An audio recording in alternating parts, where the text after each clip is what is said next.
할렐루야. 여러분 경제협력개발기구 영어로 OECD라는 말 들어보셨죠? 이게 뭐냐면은 전 세계 한 180여 개 나라 중에 선진국과 또 준선진국들이 같이 이제 이렇게 모인 협의체인데 거기에서 2015년 더 나은 삶의 지수라는 발표가 있었습니다. Better Life Index 2015이라는 게 있었는데 거기에서 이런 질문이 있었습니다. 어려움이 닥쳤을 때에 함께 슬픔을 나누며 의지할 수 있는 사람이 당신에게는 있는가? 이렇게 묻습니다. 그것이 가족일 수도 있고 친구일 수도 있고 이웃일 수도 있는데 그런 사람이 인생에 있는가? 이렇게 질문을 했는데 그 OECD 36개국 중에 한국이 몇 정도 했다고 생각하십니까? 한국이 36개국인데 거기에 55개는 우리 근사님의 IQ 지수가 문제인지 수학 지수가 문제인지 히어링 지수가 문제인지는 모르겠는데 하여튼 36개국 중에 한국이 꼴찌를 했습니다. 충격적이지 않습니까? 한국 하면은요 이 경조사가 참 많지 않습니까? 그래가지고 어떤 뭐 결혼식이든 또 장례식이든 심지어는 돌잔치까지 한가까지 가가지고 또 돈을 내야 되잖아요. 미국은 돈 안 내도 되는데 그러다 보니까 저희 막내 형님 같은 경우도 은퇴를 했는데 자기가 받는 연금에서 한 달에 하여튼 이렇게 축의금으로 들어가는 경조사로 들어가는 돈이 한 달에 한 50만 원 정도 된다고 그러더라고요. 워낙 발이 넓어가지고 든다는데 상당히 돈이 많이 드는 거예요. 근데 그렇게 또 학연, 2년, 뭐 심지어는 직장을 다니면 미국은 직장 다 끝나면 다 집에 가잖아요. 한국은 또 뭐가 그리 좋은지 또 가서 저녁 먹고 그러고 끝나는 게 아니고 또 2차로 가서 술 먹고 3차로 노래방 가고 먹으라 마시라 부어라 노래하라 막 그렇게 서로 막 을상고 하잖아요.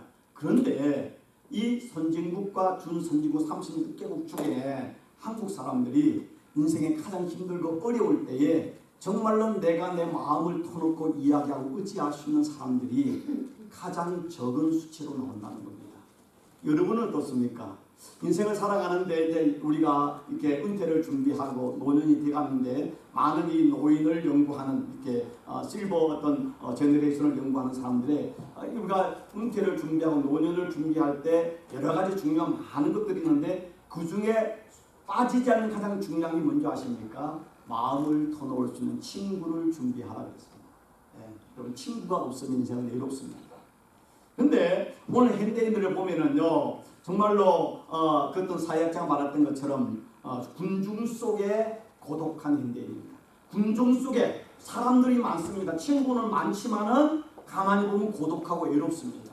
또 다른 말로 고독한 군중 이런 말을 쓰고 있습니다. 여러분 어떻습니까? 여러분 이렇게 전화기에 보면은 카톡에 보면 얼마나 친구들이 많이 있습니까? 전화 리스트가 많이 있잖아요. 전화도 많이 오고 하루에 카톡도 지겹도록 막 오잖아요. 이렇게 오는데 그렇게 하루에 많은 사람들과 접촉을 하지만은 정말로 여러분의 마음을 터놓고 이야기를 하고 내 마음의 아픔과 눈물을 나눌 수 있는 그런 친구들이 얼마나 있는가 하고 할 때는 과연 나는 있는가 하는 질문 앞에 자신있게 나는 있다 라고 말할 수 있는 사람이 쉽게 많지가 않습니다. 여러분 앤더슨의 그 이솝 부화에 보면 이런 이야기 했지 않습니까? 여우와 두루미의 이야기가 나옵니다. 여우가 어느 날 두루미가 친구가 되고 싶어서 자기 집에 두루미를 초청을 해가지고 맛있는 음식을 만들어가 저녁을 만찬을 테이블에 올려놨는데 근데 가져온 그 그릇이 뭔가 하면 접시에 가져온 거예요. 그럼 두루미가 그날 여우가 준비한 음식을 먹었겠습니까? 못 먹었겠습니까? 하나도 먹고 쫄딱 굶고 집에 간 겁니다. 그리고 두루미가 어느 날 여우가 나를 초청했으니까 나도 여우를 초청해야지. 그런 음식을 막 준비를 해가지고 테이블에 가져나왔는데 아주 좁고 길다란 호리빙 안에 숲을 넣은 겁니다. 그러니까 또 여우도 먹지 못하고 그냥 갔다는 것입니다.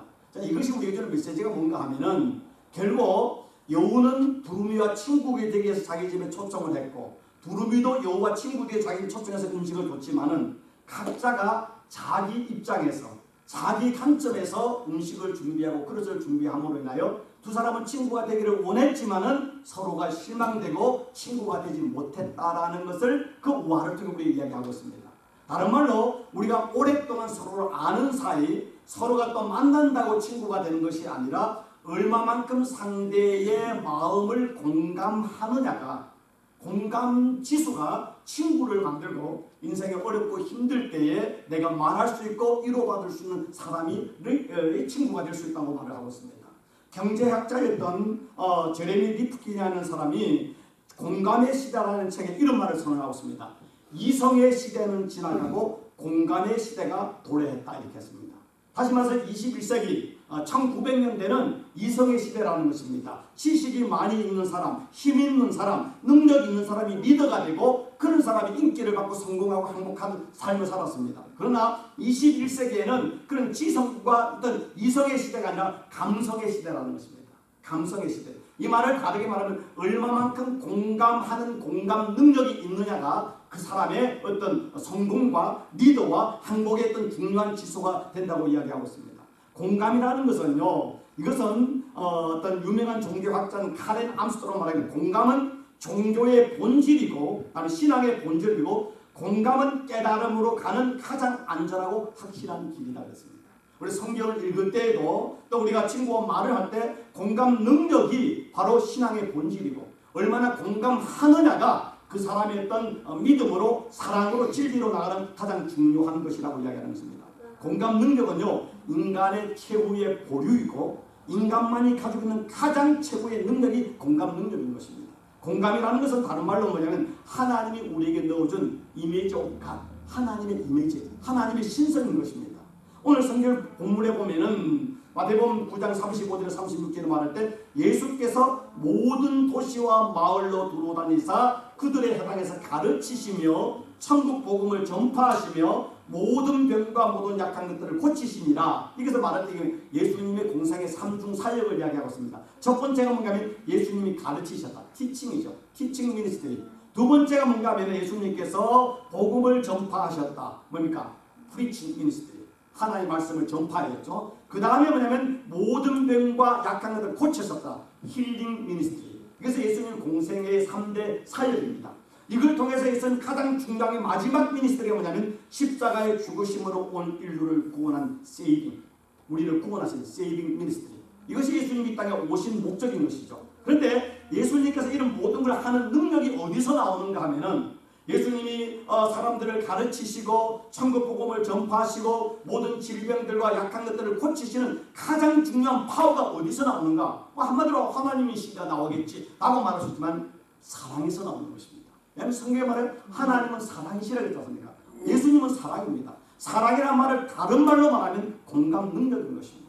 얼마나 공감하느냐. 자, 저는 이 설교를 준비하면서 지금 설교를 때 제가 되게 불편한 눈치를 보는 사람이 한 사람 있습니다. 누굴 것 같습니까? 아나의 눈치를 보는 거예요.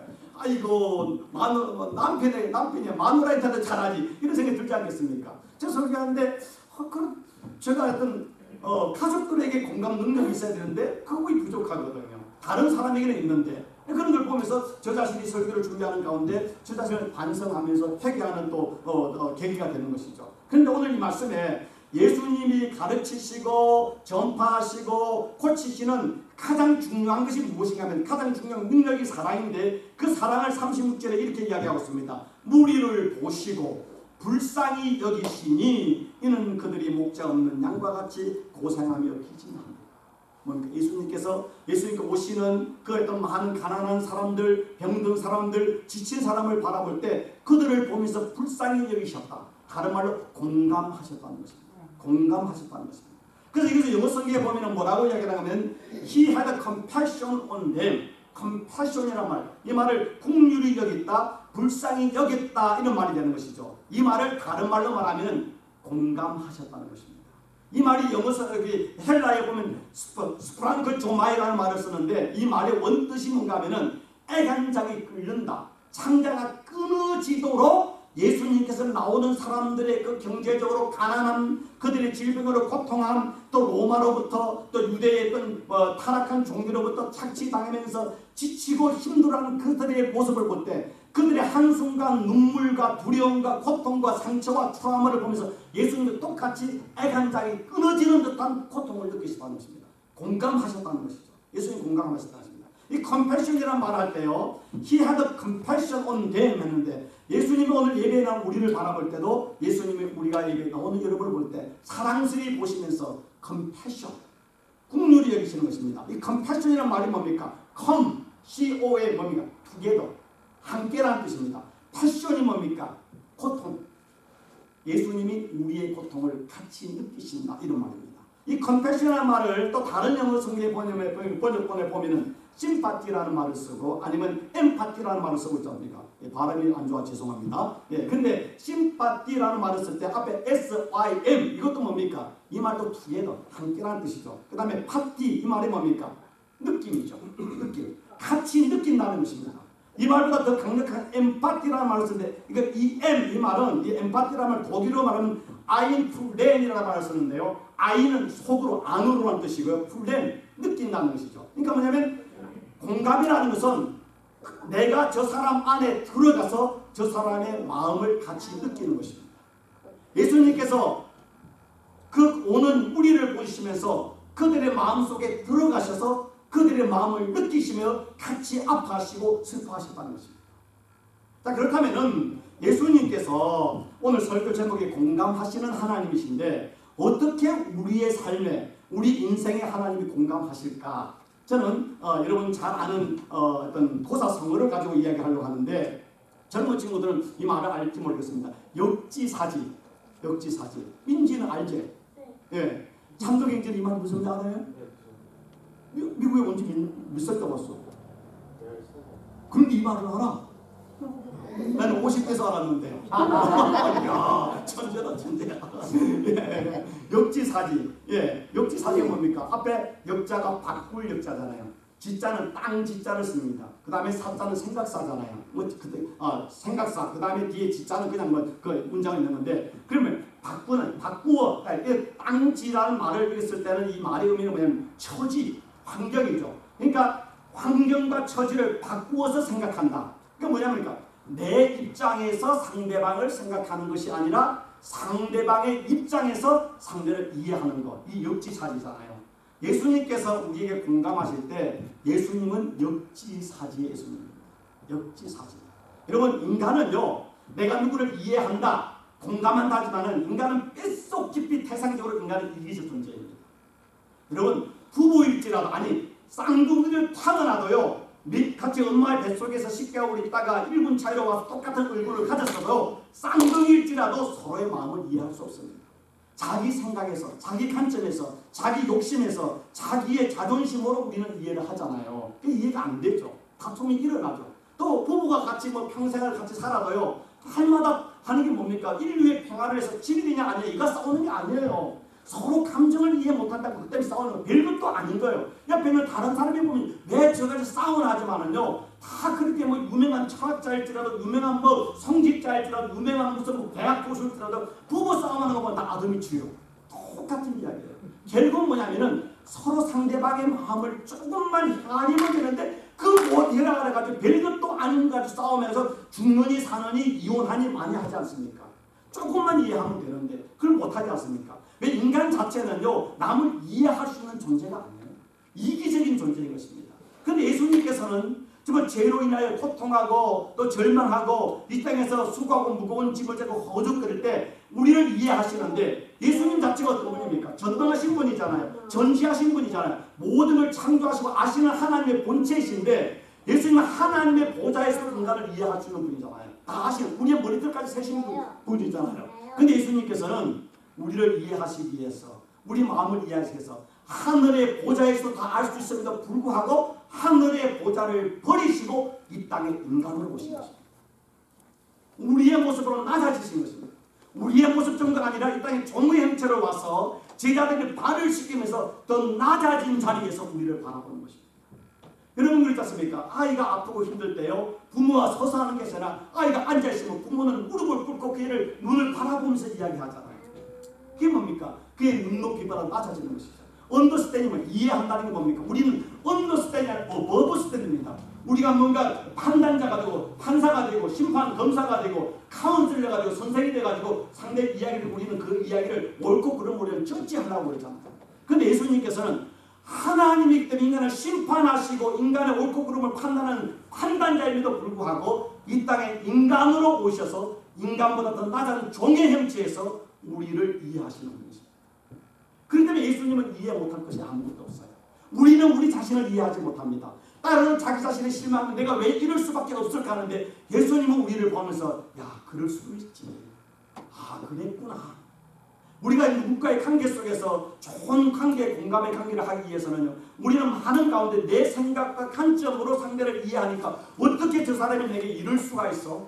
어떻게 그럴 수가 있어? 그러는데 우리가 역지사지 주님의 마음을 가지고 주님이 나를 이해하고 사랑한 것처럼 다른 사람의 100분의 1만 다가간다면 우리가 할 수 있는 말은 그럴 수가 있어가지가 아니라 아 그렇구나. 그럴 수도 있지. 이게 뭡니까? 역지사지 마음입니다. 저 사람이 어떻게 저럴 수가 있어? 그는 내 생각과 내 욕심으로 바라볼 때입니다. 그게 아니라 그 사람의 관점으로 가면 아 저 사람이 저런 아픔이 있어서 저런 상처가 있어서 저런 트라우마가 있어서 저런 문제 때문에 그렇게 반응할 수밖에 없었겠구나 하고 하면은 먼저 내가 그 사람 관점에서 그 말을 이해하고 생각을 이해하면은 우리가 할 수 있는 그럴 수가 아니라 그럴 수도 있지. 아 그렇구나. 그렇겠구나. 여러분 심리학자들이 이야기합니다. 상대와 이야기할 때 그냥 상대 말 한마디에 우리가 당신이 그 이야기에 대해서 아 그렇구나. 그럴 수 있지. 그 말 한마디가 매직고 들어가는 것입니다. 그냥 그렇게 말 한마디만 반응만 보여줘도 그 사람이 치유가 되고 자기를 성찰하고 치유가 일어나기 시작한다는 것입니다. 부부관계 속에서도 우리는 그렇지 않습니까? 특히 남자들은 여자 이야기를 그냥 들어주면 되는데 제가 결혼 지금 35년 거의 가까이 되는데 여전히 그래 안 하려고 하지만 들으면 남자는 자꾸 판단하고 뭔가 솔루션을 주려고 해요. 여자는 그게 필요한 게 아니잖아요. 그냥 이야기를 들어주면 돼. 아니 속으로 다른 생각이 괜찮아. 아 그래? 아 그렇구나. 아 그럴 수도 있지. 이렇게 하면 문제 해결하는데 저 아까 그게 당신 이렇고 저렇게 이야기하고 그럼 그때부터 완판 뒤집어 쓰잖아요. 남자들 얼마나 많이 젊은 친구 지금 이해 간다는 거야. 그렇지 않습니까? 그럴 수도 있지. 상대 입장에서 역지사지. 여러분 이들이 뭔지 아십니까? 주님이 나를 내 입장에서 나를 생각해 주심처럼 내가 가족과 이웃들을 친구들을 상대방의 입장에서 이해하고 그래서 그럴 수 있냐가 아니라 아 그랬겠구나 그럴 수도 있지라고 말할 때에 우리는 공감이 되고 친구가 되고 우정이 쌓이고 관계가 회복되면 그리스도 사랑이 회복되는 은혜가 일어나는 것입니다. 두 번째 예수님은 우리를 공감하시는데 자 역지사지로 끝나지 않습니다. 그 다음에 이 말은 만든 말인데 역지감지. 그게 뭡니까? 역지감지. 우리가 사회 관계 속에서 상대의 생각을 우리가 이해만 해도 대단한 거예요. 예수님은 이해 정도가 아닙니다. 역지사, 생각사인데 생각사까지 해서 감정. 예수님은 우리의 감정까지도 오는 거잖아요. 예수님께서 컴패션할 때 이 단은 프랑크 조마이는 우리 안에 들어오셔서 우리의 아픔과 눈물과 상처와 트라우마가 있을 때 예수님은 똑같이 그것을 창자가 끊어지는 고통으로 우리와 같이 느끼신다고 그랬잖아요. 예수님은요 아실 뿐만 아니라 우리의 작은 신혼 속에 감정을 같이 호흡하시는 분입니다. 부모가 어떻습니까? 아기를 가지면은요 아이 안에 있는 모든 감정을 모든 동작을 부모는 다 느끼는 것처럼 하나님은 우리의 모든 동작을 모든 감정을 느끼시는 분인 것입니다. 여러분 결혼해가지고 살면은요 제가 지금 30몇 년 됐는데 참 이 별것도 아닌 한 예를 들어보겠습니다. 여자와 남자의 차이입니다. 만약에 자기야 라고 부르면 남자는요 그냥 불러본 거예요. 근데 여자가 자기야 부른 거는 그냥 부른 게 아니에요. 여보 나 뭐뭐를 원하니까 그거 해줘. 안 해주면 큰일 나 이런 뜻이래요. 우리는 그 남자는 자기야 부르면 왜? 그러면 그렇구나요. 근데 여자는 자기야 부른 것은 여보 나 뭐뭐 원하니까 이거 원하니까 해줘. 안 해주면 큰일 나 이런 뜻이에요. 한 예를 들어서 여보 뭐해? 하면은요 남자는 그냥 궁금해서 물어본 거예요. 여자는 그게 아니고 너 지금 너의 지금 시간을 나에게 투자해. 그렇지 않으면 너 죽는다. 이런 의미가 있다는 겁니다. 네. 그 다음에 우리가 그렇죠. 말 걸지마 그러지 않습니까? 그럼 남자는요 지금 기분이 상하니까 말하지 말라는 뜻이래요. 여자는 기분이 풀릴 때까지 계속 나를 달래줘. 그러지 않습니다. 이런 뜻이라는 겁니다. 이 오묘한 진리를 남자들이 어떻게 알겠습니까? 그리고 또 뭐냐면 또 여자들이 머리하고 나는데 머리 여보 내 머리 다시 할까? 머리 어때? 라고 물은 것은 여자가 이걸 물는 건 뭐냐면은 지금 이 상태도 예쁘다고 당장 말해줘. 남자는요 절대로 이런 묻지 않는데요. 묻지 않아요. 예. 그다음 괜찮아 하면 남자는 괜찮은 거예요. 여자는요 여자가 괜찮아 했습니다. 나는 전혀 지금 괜찮지 않아. 내 기분 맞춰줘. 이런 뜻이에요. 어떻게 같은 인간이고 같은 연합한 같은 집에 사는 부부일지라도 우리 상대 감정을 그 말 뒤에 있는 걸 우리는 몰라요. 그런데 예수님께서는 우리의 머리털까지 세심 받으신 하나님을 했잖아요.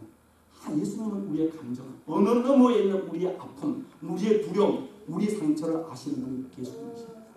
한 예를 들어서요. 요한복음 11장에 보면 예수님께서 사랑했던 나사로와 그다음에 마르다 마리아가 사는 그 집에서 이제 사람을 보내지 않습니까? 보내가지고 말하기를 선생님 지금 당신이 사랑하는 그 나사로가 죽어가고 있습니다. 빨리 가서 고쳐주십시오. 할렐루야 할렐루야. 아주 괜찮아 하고 있어요. 설교하는 거예요. 아직 목사들지 몰라.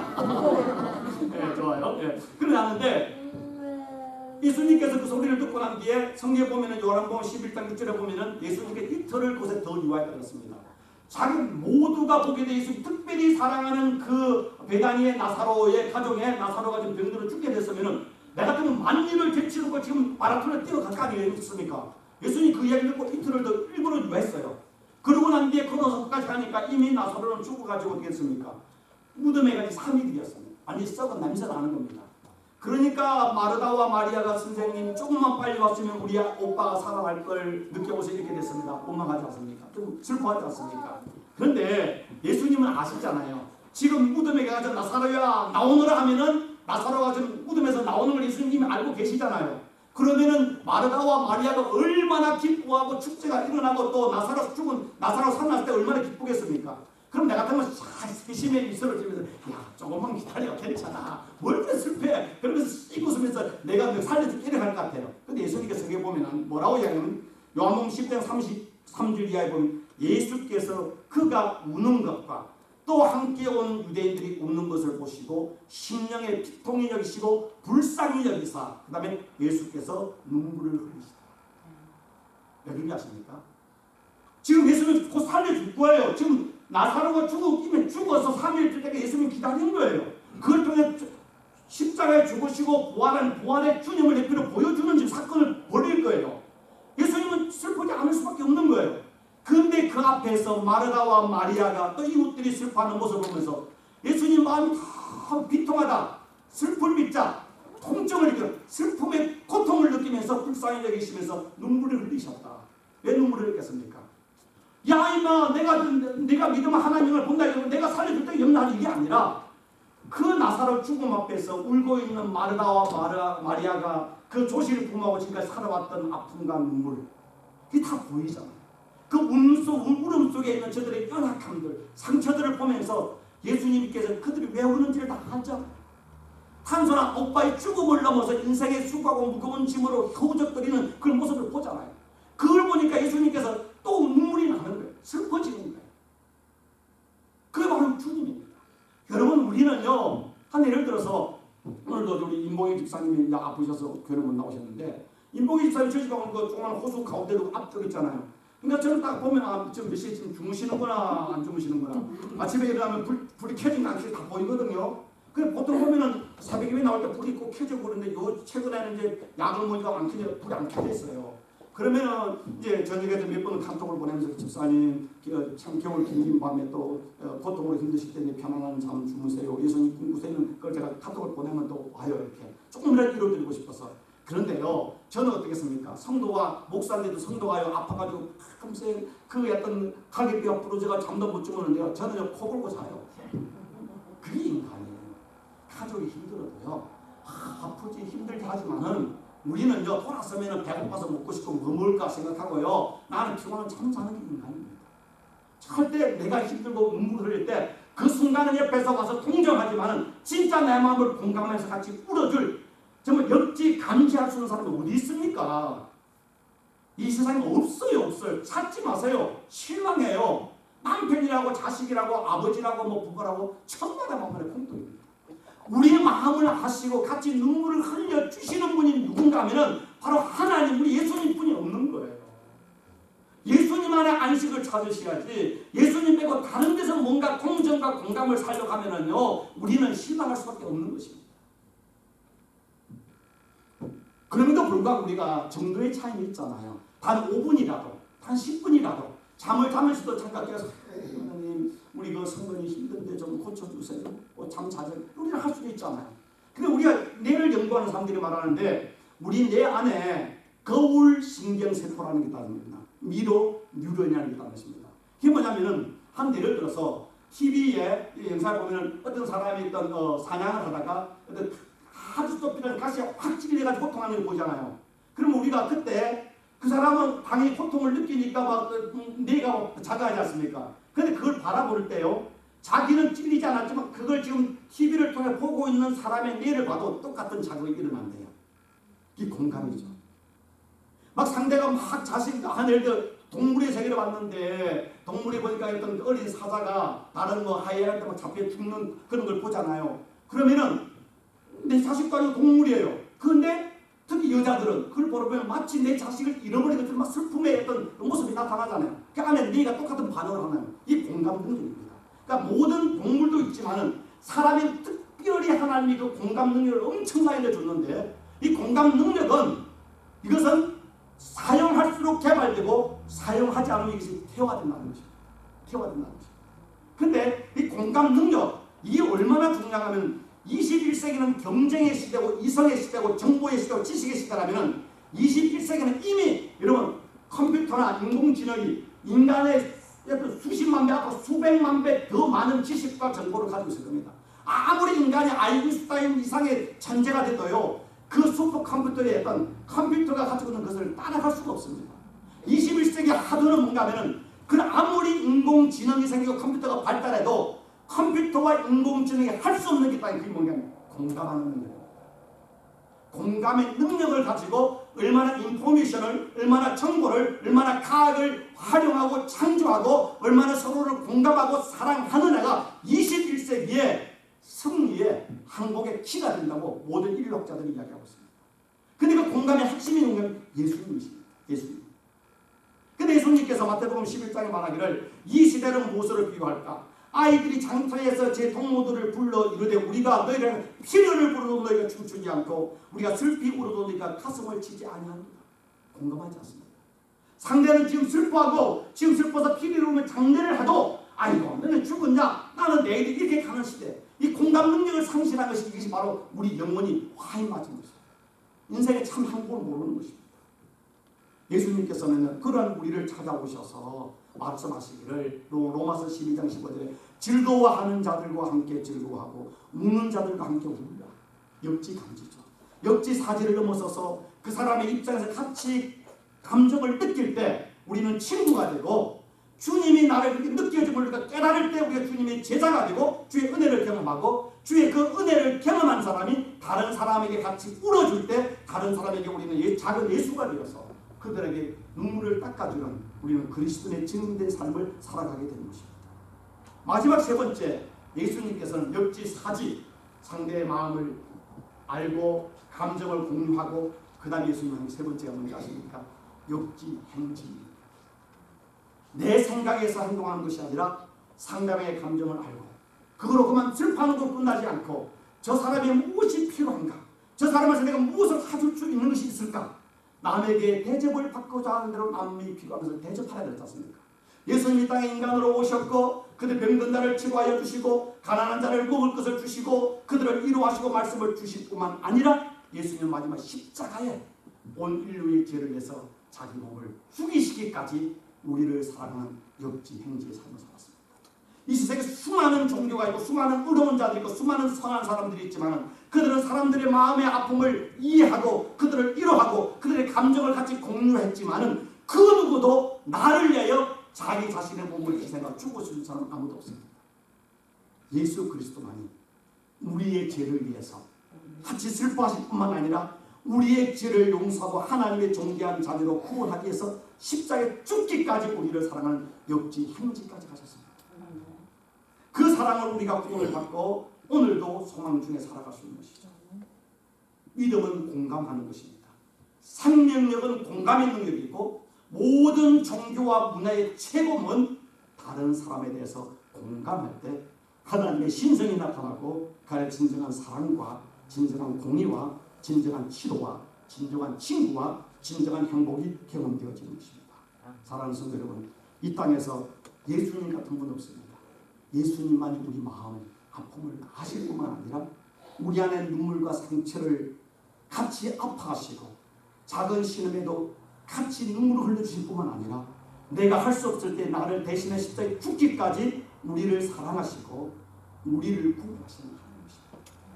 세상에서 좋은 친구를 사귀시고 또 좋은 친구들에게 공감하는 친구가 될 뿐만 아니라 그럼에도 불구하고 진짜 우리의 공감하고 우리의 슬픔을 이루하시고 우리와 마지막 그 죽음의 순간까지 같이 가고 영원한 천국까지 우리를 인도하시는 예수 그리스도의 그 은혜, 공감하시는 불쌍히 여기시는 하나님의 은혜 때문에 오늘도 모두 나를 떠나도 외로워하지 아니하고 예수 그리스도 때문에 당당하게 소망 중에 살아가는 저와 여러분이 되기를 주의 이름으로 축원합니다.